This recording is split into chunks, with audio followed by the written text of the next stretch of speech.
مفتی سلطان کے بیانات کے لیے مفتی سلطان آفیشل کو سبسکرائب کریں۔ السلام علیکم ورحمۃ اللہ۔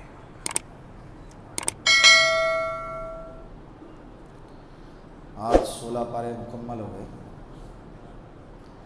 بات چل رہی تھی سورہ بنی اسرائیل کی۔ اللہ رب العزت نے اپنے نبی کو اپنے پاس جاگتی آنکھوں کے ساتھ جسمانی حالت میں آسمان پہ بلا لیا۔ یہ واقعہ ایسا ہے کہ جس میں 2-3 باتیں سمجھنے کی ہے۔ ایک بات تو یہ ہے کہ عقل سے پرے ہے کہ رات کا ایک چھوٹا سا حصہ ہے، اس چھوٹے سے حصے کے اندر ایک بندہ مسجد حرام سے مسجد اقصی چلے جائے، تقریباً 2-2.5 ہزار کے قریب کلومیٹر کا فاصلہ ہے، راتوں رات، اور وہاں سے 7 آسمانوں کا سفر طے کرے، پھر جنت اور جہنم کی سیر کرے، اللہ سے ملاقات کرے، پھر وہاں سے دوبارہ اپنی جگہ پر آئے اور رات ابھی بھی باقی ہے۔ تو یہ عقل سے کیا ہے؟ پرے، سمجھ میں آنے والی چیز ہے۔ اللہ رب العزت نے سورت کی ابتدا فرمائی سبحان الذی، کیا فرمایا؟ سبحان الذی۔ بندوں کے لیے عقل سے پرے ہے، لیکن اگر یہی واقعہ اللہ کروانے پر آئے تو اللہ کے لیے کوئی مشکل واقع۔ قرآن اس سورت کی ابتدا اللہ رب العزت نے اس بات سے کہ سبحان الذی، سبحان کے کیا معنی؟ اللہ کی ذات بے عیب ہے، اللہ کی ذات پاک ہے، اللہ کی ذات کیا ہے؟ تو وہ کچھ بھی کر سکتی ہے، اس کے لیے یہ کوئی مشکل۔ بندہ اگر یہ سفر کرتا تو مشکل ہوتا، لیکن یہ سفر کرنے والا بندہ نہیں، اس سفر کو کروانے والی ذات کس کی ہے؟ اللہ کی ہے۔ بات سمجھ میں آ گئی؟ دوسری بات جو اس سے سمجھنے کی ہے کہ کسی کو یہ غلط فہمی نہ ہو جائے، کسی کو یہ مغالطہ نہ ہو جائے کہ اللہ کے رسول صلی اللہ علیہ وسلم مسجد حرام سے مسجد اقصی سے 7 آسمانوں کا سفر اور جنت اور جہنم کا سیر، وہاں کے مناظر دکھلائے گئے، پھر اللہ رب العزت سے ملاقات ہو گئی، اتنا اونچا مقام اللہ کے رسول کو عطا کیا گیا، تو کوئی بندہ اس سے یہ مطلب نہ نکالے کہ اللہ کے رسول صلی اللہ علیہ وسلم خدا ہے۔ کیا ہے؟ خدا ہے، یا کوئی اور اونچا مقام ہے۔ اللہ نے ایک جملہ استعمال فرمایا سبحان الذی اسری بعبدہ، کون ہے؟ بندہ ہے۔ کون سی صفت استعمال فرمائی؟ کوئی انسان اس واقعے سے اس مغالطے میں نہ آ جائے کہ اپنے نبی کو عبدیت سے اونچا اٹھائے، عبدیت سے کیا کرے؟ اونچا اٹھائے۔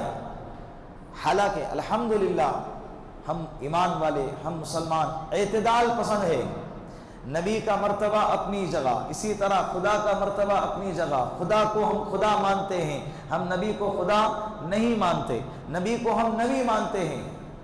اسی طرح صدیق کا مقام اپنی جگہ، عمر فاروق کا مقام اپنی جگہ۔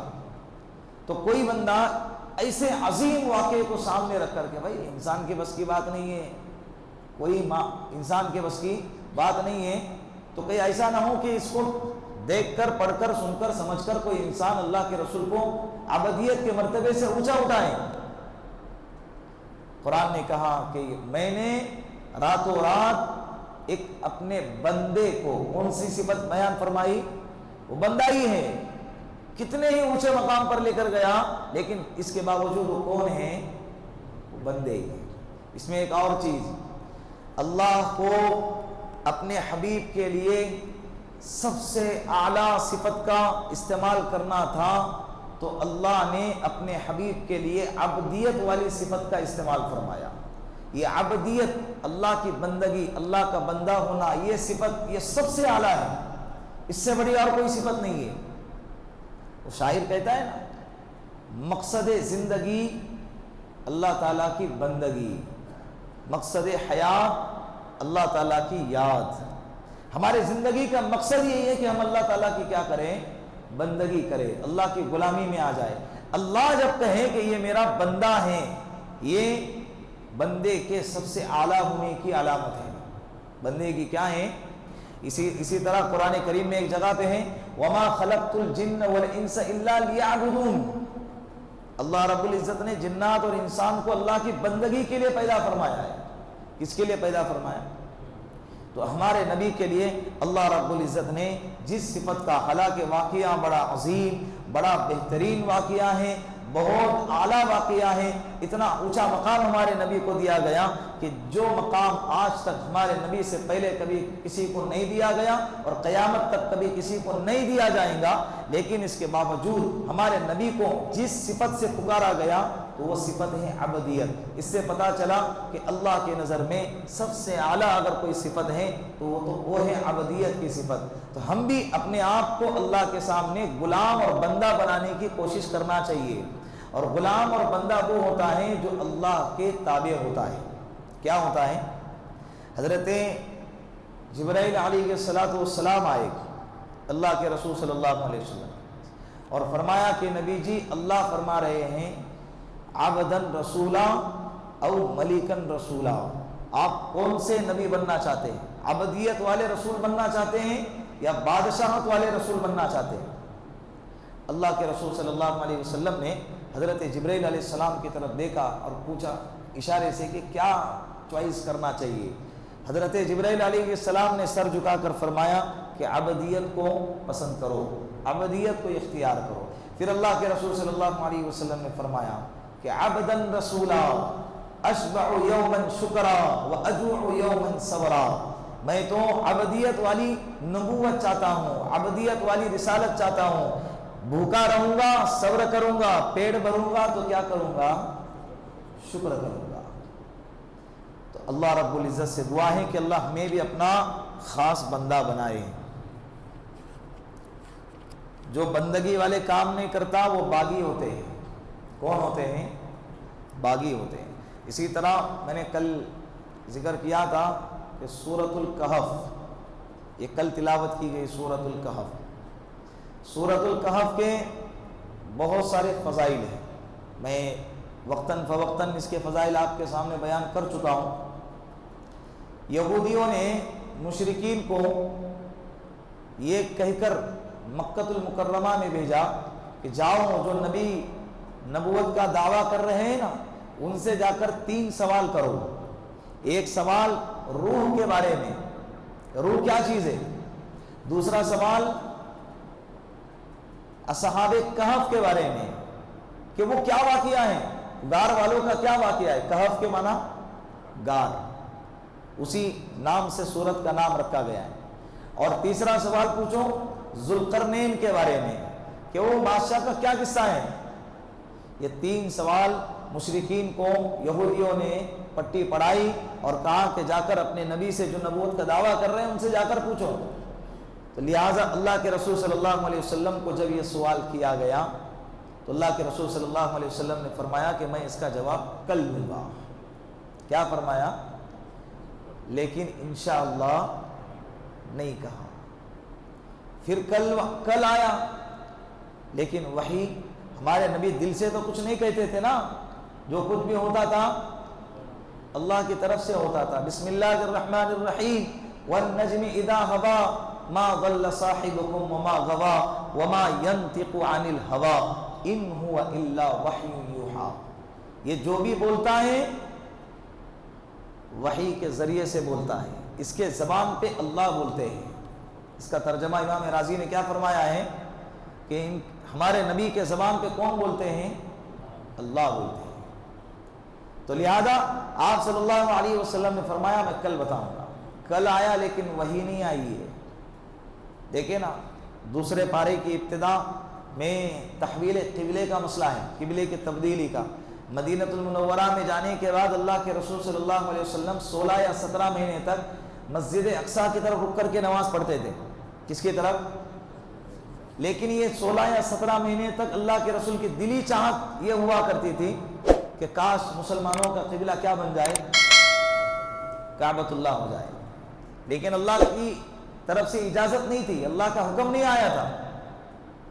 مکۃ المکرمہ میں جب تک رہیں نماز پڑھتے تھے تو اس اینگل میں نماز پڑھتے تھے کہ سامنے کعبہ بھی ہوتا تھا اور مسجد اقصیٰ بھی ہوتی تھی، کیونکہ حرم شریف میں گولائی اعتبار سے کدھر بھی جا کر نماز پڑھو تو خانہ کعبہ کی طرف ہی رک کر کے نماز پڑھنے کے مترادف ہے۔ وہ یہ کہنا فتین زمانہ محمد علی مرزا، اس نے کہا کہ مسجد اقصیٰ یہ مسلمانوں کا قبلہ اول نہیں ہے، اور یہ لاجک یہ دیا کہ اللہ کے رسول مکہ میں رہتے ہوئے خانہ کعبہ کی طرف نماز پڑھتے تھے، پھر مدینے میں جانے کے بعد مسجد اقصیٰ کی طرف نماز پڑھتے تھے، پھر 16 مہینے کے بعد پھر مسجد حرام کی طرف کعبۃ اللہ کی طرف رک کر کے نماز پڑھنے لگے۔ تو گویا کہ مسجد اقصیٰ یہ مسجد قبلہ اول نہیں بلکہ قبلہ اوسط، درمیانی والا قبلہ رہا۔ عقل کے گھوڑے جب دوڑائیں گے نا تو انسان ایسے ہی مکی کھاتا ہے، پھر اپنے اعتبار سے سمجھنے کی کوشش کرے گا، اپنے اعتبار سے عمل کرنے کی کوشش کرے گا، پھر ذلو فضلو، خود بھی گمراہ ہوں گا اور دوسروں کو بھی گمراہ کرے گا۔ اللہ کے رسول حدیث پاک میں آتا ہے، اللہ کے رسول صلی اللہ علیہ وسلم مکہ میں رہتے ہوئے دلی چاہت تھی خانہ کعبہ کی طرف رک کر کے نماز پڑھے، لیکن خانہ کعبہ کی طرف رک کر کے نماز پڑھنے کا حکم نہیں آیا تھا، تو اللہ کے رسول مکہ میں رہتے ہوئے اس اینگل میں کھڑے ہوتے تھے کہ سامنے کعبہ بھی ہو اور مسجد اقصیٰ بھی ہو۔ لیکن یہ شکل مدینے کے اندر ممکن نہیں تھی عمل کرنا، اس پر عمل کرنا کیا نہیں تھا، ممکن نہیں تھا، تو 16 یا 17 مہینے مسجد اقصیٰ کی طرف رک کر کے نماز پڑھی، لیکن دلی چاہت تھی، بار بار آسمان کی طرف رک کرتے تھے، اب وہی آئیں گی، اب وہی آئیں گی، اب وہی آئیں گی، اب حکم ملے گا کہ مسجد اقصیٰ کی کعبۃ اللہ کی طرف رک کر کے نماز پڑھا جائے۔ 17 مہینے کے بعد حکم آیا کہ تم اب مسجد حرام کی طرف رک کر کے نماز پڑھ سکتے ہیں۔ بات سمجھ میں آ رہی؟ تو یہ سورہ کہف، مشرکین نے آ کر یہ 3 سوال کیے، اللہ کے رسول نے فرمایا کہ میں کل جواب دوں گا، لیکن انشاءاللہ پھر کل، یہ 15 دن تک یہ سلسلہ چلتا رہا، لیکن پھر جس دن 14 دن ہو گئے اللہ کے رسول نے پھر فرمایا کہ انشاءاللہ یہ اس کا جواب میں کل دوں گا۔ پھر اس کے بعد اس سورت کے اندر یہ بات بھی ہے سورۃ الکہف میں کہ جب تم آئندہ کے بارے میں کچھ کام کرنے کا ارادہ کہو تو کہو کہ انشاءاللہ، کیا کہو؟ انشاءاللہ۔ یہ کس کو سمجھایا جا رہا ہے؟ ہمارے نبی۔ اس کے پہلے کہا تھا نا، جو چیز ہمارے نبی کے شان کے خلاف نہیں ہوتی تھی اللہ وہ کام اپنے نبی سے لیتے تھے، امت کے سبق کے لیے، احکام کے لیے، عمل کے لیے، اور جو چیز ہمارے نبی کے شان کے خلاف ہوتی تھی، نبوت کے شان کے خلاف ہوتی تھی، وہ صحابہ سے کرواتے تھے تاکہ امت کو ایک پیغام مل جائے، ایک سبق مل جائے۔ جس طرح سے یہ واقعہ ہیں، اسی طرح اللہ کے رسول صلی اللہ علیہ وسلم کا ایک سے زیادہ نکاح فرمانا یہ نبوت کے شان کے خلاف نہیں ہے، نبوت کے شان کے خلاف نہیں ہے۔ ایک دفعہ کھڑے ہو کر پیشاب فرمائی اللہ کے رسول نے بطور مجبوری کے، یہ نبوت کے شان کے خلاف نہیں ہے، لیکن عمل کروایا گیا اس لیے تاکہ امت کو ایک سبق مل جائے، ایک مسئلہ معلوم ہو جائے۔ لیکن جو کام نبوت کے شان کے خلاف ہے، مثال کے طور پر چوری ہے، زنا ہے، یہ نبوت کے شان کے خلاف ہے، اللہ رب العزت نے یہ دوسروں سے کروائی اور ان کے ذریعے سے امت کو احکام ملے۔ بات سمجھ میں آ رہی؟ اللہ کے رسول نے فرمایا کہ کل بتاؤں گا، یہ کل کرتے کرتے 15 دن کا عرصہ گزر گیا، جب اللہ کے رسول نے فرمایا کہ انشاءاللہ تو پھر وحی اتری۔ بنی اسرائیل میں 3 سوالوں میں سے ایک سوال کا جواب سورۃ البنی اسرائیل کے اندر دیا گیا، یسألونک عن الروح قل الروح من امر ربی۔ یہ لوگ پوچھ رہے روح کے بارے میں، کہوں کہ یہ اللہ کا امر ہے، یہ اللہ کا کیا ہے؟ امر ہے، اللہ کا حکم ہے۔ بات یہاں ختم ہو گئی۔ اب میں کہہ رہا ہوں، میں آپ لوگوں سے بھی اپنے کاموں کو جو ہے نا، کوئی بھی کام ہو، بھلے تمہارے جیب میں پیسہ ہو، تمہارے ہاتھ میں پیسہ ہو، تمہارے اکاؤنٹ میں پیسہ ہو، سامنے اسباب نظر آ رہے ہوں اور سارے اسباب رکاوٹ کی کوئی شکل نہیں ہے، تم کہو گے کہ ابھی اس میں انشاءاللہ کیا کہنا ہے، سب کچھ تو اسباب نظر آ رہے ہیں، کام کر لیں گے، پھر انشاءاللہ کہنے کی کیا ضرورت ہے؟ اللہ کی قسم، اس کائنات میں اللہ کی چاہت کے بغیر ایک پتا بھی نہیں ہلتا ہے، اللہ کی چاہت کے بغیر یہ ہمارا ایمان ہے، یہ ہمارا کیا ہے؟ ایمان ہے۔ انسان بڑے بڑے پلاننگ کرتا ہے، ہوتے نہیں ہے، کر ہی نہیں پاتا ہے، کیوں؟ اللہ کی چاہت اس میں شامل نہیں ہے، اللہ کی اس میں چاہت۔ اسی لیے ہم اپنے کام کو آئندہ 1 گھنٹے کے بعد، آدھے گھنٹے کے بعد، کل پرسوں 1 سال کے بعد جو بھی کام کرنے والے ہیں اس کام کے بارے میں زبان سے لفظ استعمال کیا کرے کہ انشاءاللہ دوں گا، انشاءاللہ کروں گا، انشاءاللہ آؤں گا، انشاءاللہ جاؤں گا۔ اس سے کیا ہوگا؟ اللہ آپ کے کاموں میں مدد فرمائیں گے، اللہ آپ کے کاموں میں مدد فرمائیں۔ قرآن کے تفسیر میں ایک لطیفہ سنایا تھا، یاد ہے آپ لوگوں کو؟ جمعہ کے دن عشاء کے بعد جب قرآن کی تفسیر چلتی ہے انشاءاللہ کے عنوان پہ، کہ ایک بندہ ہے بھینس خریدنے کے لیے جا رہا تھا، جیب میں پیسہ ہے، راستے میں اس کا دوست مل گیا، بھائی کہاں کو نکلے؟ وہ کہنے لگا کہ بھائی بازار جا رہے ہیں، اب جاؤں گا اور بھینس خرید کر لاؤں گا۔ اس کے دوست نے کہا کہ بھائی انشاءاللہ تو بولو۔ کہا کہ اس میں کیا انشاءاللہ بولنا ہے، جیب میں پیسہ ہے، سامنے بازار ہے، بھینس کھڑی ہے، جاؤں گا پیسے دے دوں گا اور بھینس لے لوں گا، اس میں کیا انشاءاللہ کہنا ہے؟ دوست نے کہا ٹھیک ہے جاؤ۔ اب راستے میں جاتے جاتے چور نے اس کے جیب کو کاٹ دیا۔ اب حضرت نے سودا کر لیے، بھاؤ تاؤ ہو گیا، ڈیل پکی ہو گئی، جیسے پیسے دینے کے لیے جیب میں ہاتھ ڈالے تو ہاتھ کہاں نکلا؟ باہر۔ پھر مایوس ہو کے گھر لوٹے۔ پھر دوست نے پوچھا بھائی بھینس کہاں ہے؟ انشاءاللہ میں بھینس لانے گیا تھا، انشاءاللہ میں نے بھینس خریدی تھی، انشاءاللہ سودا ہو چکا تھا، انشاءاللہ، لیکن جب جیب میں ہاتھ ڈالا تو انشاءاللہ انا للہ ہو گیا۔ کیا ہو گیا؟ بات سمجھ میں آ رہی ہے؟ تو وہ وقت نہ آ جائے اس کے لیے ہم پہلے سے کیا کریں؟ انشاءاللہ بولتے رہے۔ کیا جاتا ہے؟ انشاءاللہ۔ لہذا پھر یہ سورۃ الکہف اللہ کے رسول پر نازل ہو گئی۔ بنی اسرائیل کے بعد سورۃ الکہف کو اس لیے ذکر کیا گیا، دونوں صورتیں ساتھ ساتھ ہیں، بنی اسرائیل کے فوراً بعد سورۃ الکہف ہے، دونوں کو ساتھ میں اس لیے یہاں پر نقل کیا گیا کہ 3 سوال پوچھے گئے، اس میں سے ایک سوال کا جواب بنی اسرائیل میں ہے اور 2 سوالوں کے جواب اصحاب کہف کے بارے میں اور ذوالقرنین کے بارے میں، یہ سورۃ الکہف میں۔ سورۃ الکہف میں اگر ایسے دیکھا جائے تو 3 واقعات آتے ہیں۔ کتنے واقعات؟ 3۔ ایک اصحاب کہف کا واقعہ اور دوسرا واقعہ ہے حضرت موسیٰ علیہ السلام اور حضرت خضر علیہ السلام کے بارے میں، تفصیلی واقعہ ہے، اور تیسرا واقعہ ہے ذوالقرنین اور یاجوج ماجوج کے بارے میں۔ اللہ رب العزت نے کھول کے بیان فرمایا ہے۔ آپ لوگوں سے گزارش ہے کہ ان کو تفسیر کے ساتھ، ترجمے کے ساتھ پڑھنے کی کوشش کریں۔ اللہ کے رسول صلی اللہ علیہ وسلم نے فرمایا سورۃ الکہف کی تلاوت کیا کرو جمعہ کے دن۔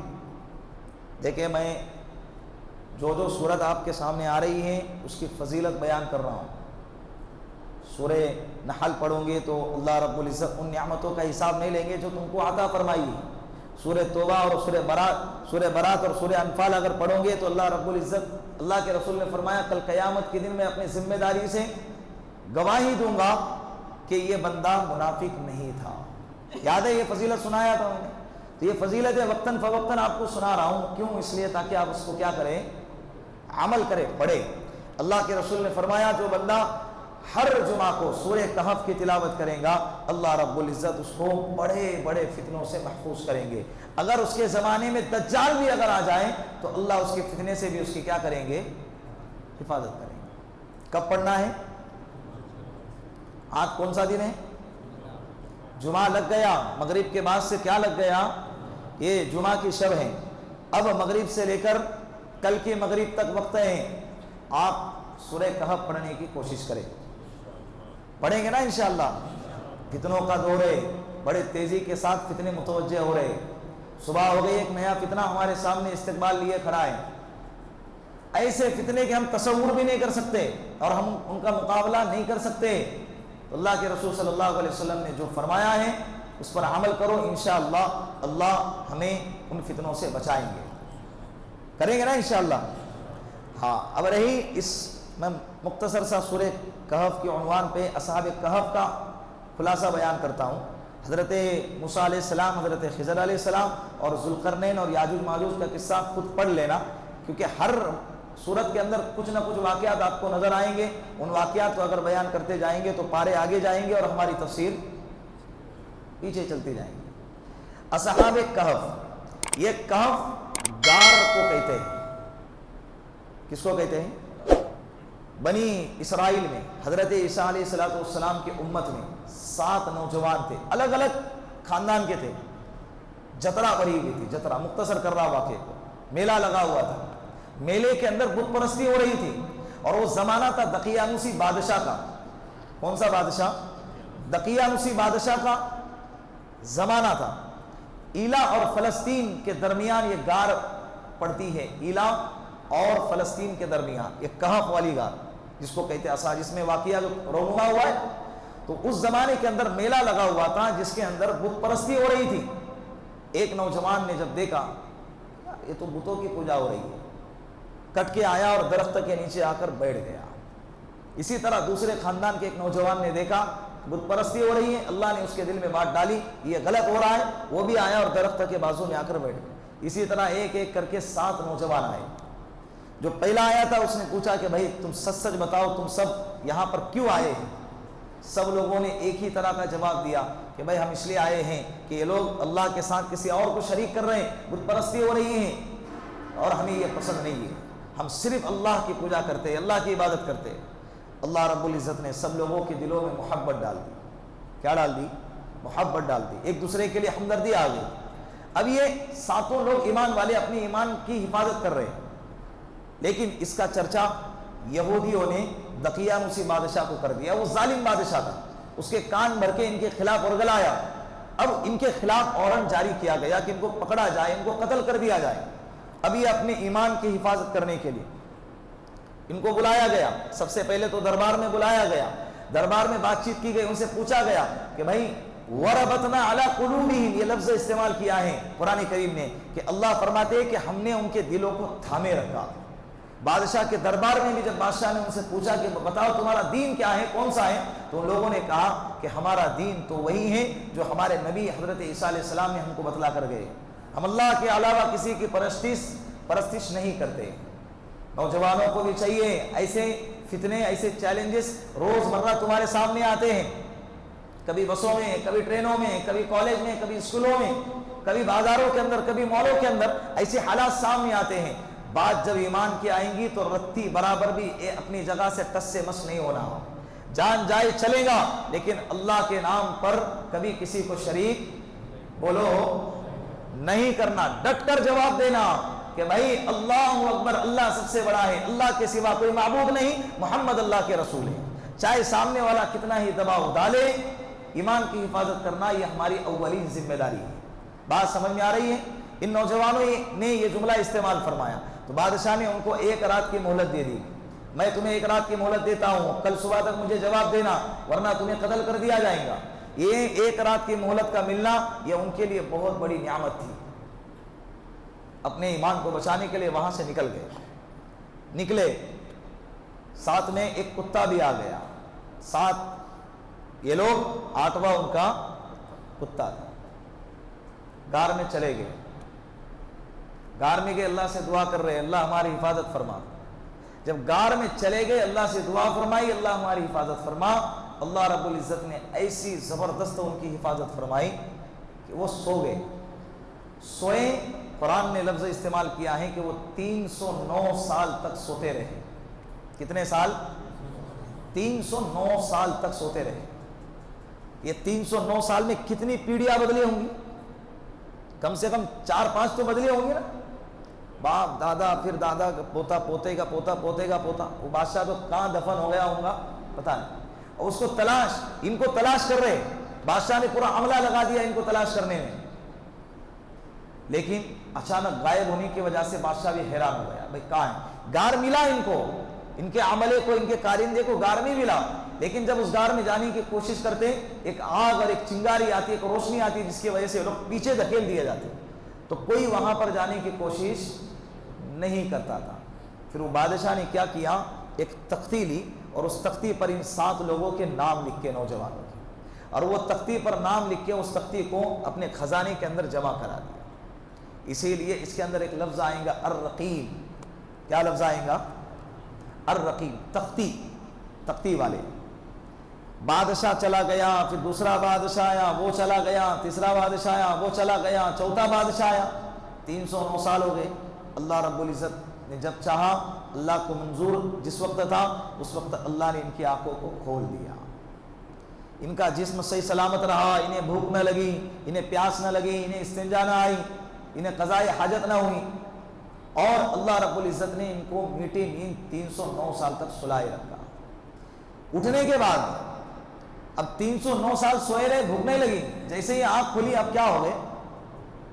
بھوک لگ گیا۔ انہیں پتہ بھی نہیں ہے کہ بھائی کتنے سال تک سوئے رہے، کتنے سال تک سوئے رہے۔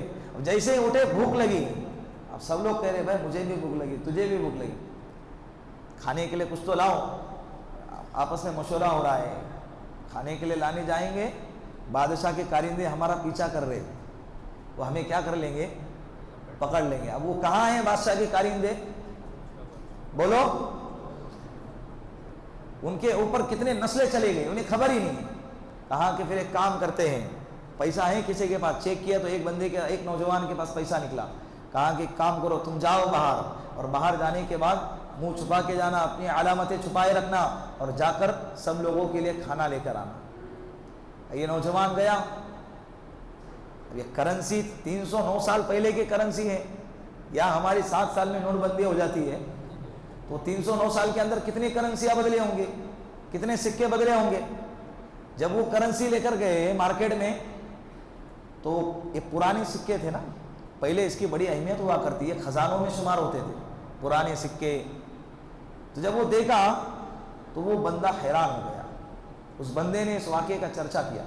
تو جو نوجوان آیا ہوا تھا اس نے سارے ماحول کا جب جائزہ لیا، ارے یہ تو سب الگ الگ ہی دکھ رہا ہے۔ ہم مدرسے میں جب جاتے تھے نا، 6 مہینے کے بعد آتے تھے، ادھر ایک گھر بنا ہوا، ادھر ایک بلڈنگ بنی ہوئی، ایک درخت اگا ہوا، ایک نقشہ ہی کبھی کبھی کیا ہو جاتا تھا، 6 مہینے کے بعد آ رہے تو شہر کا نقشہ تھوڑا تھوڑا بدل جاتا تھا۔ یہ 309 سال کے بعد باہر نکلے تو اسمارٹ سٹی بن گیا ہوگا نا اس وقت میں، الگ الگ بلڈنگیں نظر آ رہی ہوں گی۔ وہ حیران ہو گیا، وہ سمجھ گیا کچھ تو گڑبڑ ہے، اندازہ لگایا کہ کیا ماجرا ہے۔ وہاں سے فوراً اپنے غار کی طرف آیا، اور غار کے پاس آنے کے بعد اس نے کہا کہ بھائی ہمارے ساتھ جو واقعہ پیش آیا وہ معمولی واقعہ نہیں ہے۔ اس واقعے کی خبر اس نوجوان نے اپنے ساتھیوں کو دی، اور ادھر وہ تاجر نے، تجارت کرنے والے نے، وہ سکے کو دیکھ کر اس کی خبر بادشاہ کو کر دی۔ اور اس زمانے میں جو بادشاہ تھا وہ بڑا نیک بادشاہ تھا۔ کیا تھا؟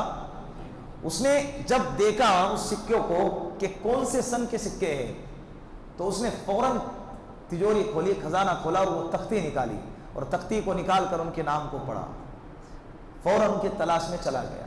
جیسے ان کی تلاش میں گیا تو وہ غار کا منہ تو بند تھا، کوئی جا نہیں سکا۔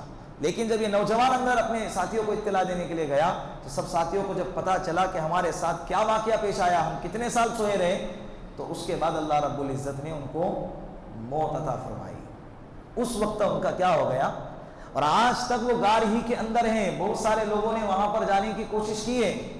حضرت امیر معاویہ رضی اللہ عنہ، حدیث پاک میں آتا ہے، صحابہ میں سے یہی ایک صحابی ہیں جنہوں نے اس غار کو تلاش کرنے کی کوشش کی، لیکن وہ بھی اندر نہیں جا سکے۔